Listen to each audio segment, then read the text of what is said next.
അതിരാവിലെ ഒരു ചായ മലയാളികളുടെ മുടക്കമില്ലാത്ത ശീലമാണത്. ചായ കുടിക്കാത്ത ഒരു ദിവസത്തെപ്പറ്റി മലയാളികൾക്ക് ചിന്തിക്കാൻ പോലും കഴിയില്ല. എന്നാൽ ഇന്ന് നമ്മുടെ വീടുകളിലേക്ക് എത്തുന്ന ഓരോ ഗ്ലാസ് പാലിന് പിന്നിലും ക്ഷീര കർഷകരുടെ വേദനയുടെ കഥയുണ്ട്. ആ കഥയിലേക്ക്.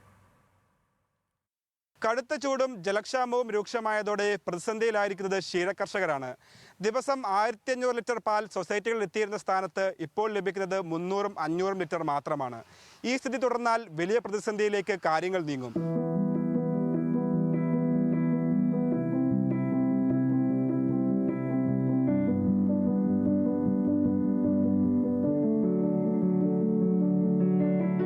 പൊള്ളുന്ന ചൂട് മനുഷ്യരെ പോലെ വളർത്തുമൃഗങ്ങളെയും സാരമായി ബാധിക്കുന്നുണ്ട്.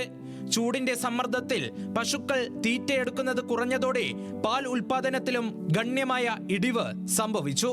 പല സൊസൈറ്റികളിലും ലഭിക്കുന്ന പാലിന്റെ അളവും കുറഞ്ഞു.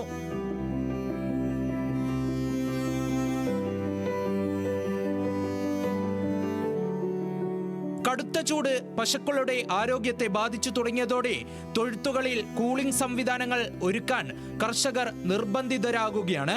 ഇത് വലിയ സാമ്പത്തിക ബാധ്യതയാണ് കർഷകർക്ക് ഉണ്ടാക്കുന്നത്.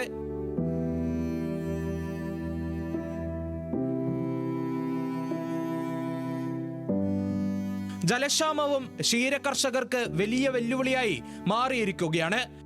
പശുക്കൾക്ക് കുടിക്കാനും കുളിക്കാനുമായി ദിവസവും ലിറ്റർ കണക്കിന് വെള്ളം ആവശ്യമാണ്. ശുദ്ധജലത്തിന്റെ അഭാവവും ക്ഷീരമേഖലയെ തളർത്തുന്നു.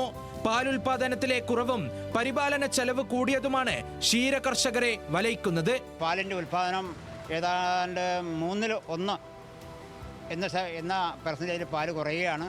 അതിപ്പോഴും കുറഞ്ഞുകൊണ്ടിരിക്കുക. അപ്പോൾ കഴിഞ്ഞ കാലങ്ങളിലൊക്കെ അതിന് പ്രത്യേക ഉത്തേജനം മിൽമയുടെ ഭാഗത്തുനിന്ന് ഉണ്ടായിരുന്നു. ഈ മേഖല അത്യന്തം പ്രതിസന്ധി വെല്ലുവിളി നേരിട്ടുകൊണ്ടിരിക്കുകയാണ്.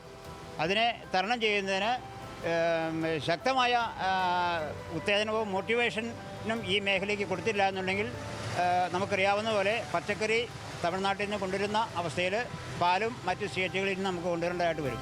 ആവശ്യത്തിന് പച്ചപ്പുല്ല് ലഭിക്കാത്തതും കൃഷി ചെയ്തിരുന്ന തീറ്റപ്പുല്ല് കരിഞ്ഞുണങ്ങിയതും കർഷകർക്ക് തിരിച്ചടിയായി. വൈദ്യുതി സബ്സിഡി, കാലിത്തീറ്റയ്ക്കുള്ള സബ്സിഡി ഉൾപ്പെടെയുള്ളവയിൽ സർക്കാർ അടിയന്തരമായി ഇടപെടണമെന്നാണ് കർഷകരുടെ ആവശ്യം. ന്യൂസ് മലയാളം, ഇടുക്കി.